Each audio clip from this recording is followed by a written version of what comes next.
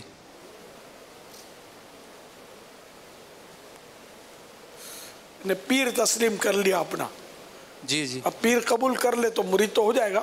کہ ایجاب و قبول ہو، ان کی طرف ایجاب ہوا کہ میں مرید ہونا چاہتا ہوں، پیر نے کہا میں نے قبول کیا تو ہو جائے گا.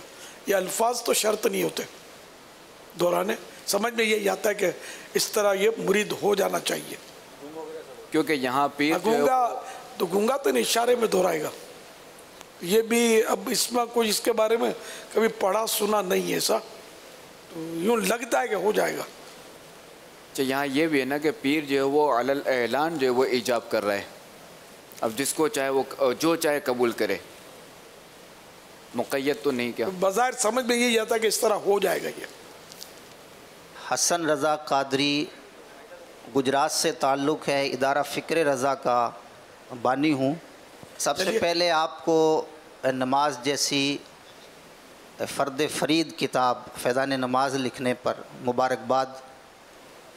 الحمدللہ اس کتاب سے بہت سارے مسلمان مستفید ہو رہے ہیں، اور ہم نے اپنے ادارے کے لیے 11,000 کتابیں تقسیم کرنے کا ہدف لیا ہے، جس میں سے الحمدللہ 500 سے زیادہ تقسیم ہو چکی ہیں.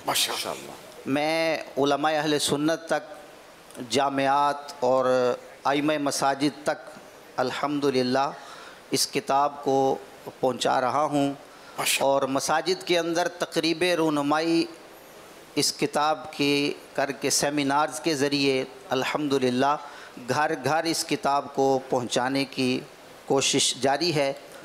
آپ سے گزارش ہے کہ دعا فرمائیں اللہ تعالی ہمیں جلد اس ہدف کو پورا کرنے کی توفیق عطا فرمائے، اور انشاءاللہ پھر آپ اگر اجازت عطا فرمائیں گے تو انشاءاللہ بارگاہ میں حاضر ہو کر دستبوسی کی سعادت بھی حاصل کریں گے۔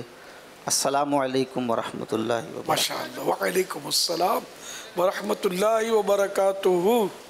مرحبا، اللہ آپ کی کاوشیں قبول فرمائے، آمین۔ ماشاءاللہ۔ سرسبز اس گلزار کے یہ پھول ہیں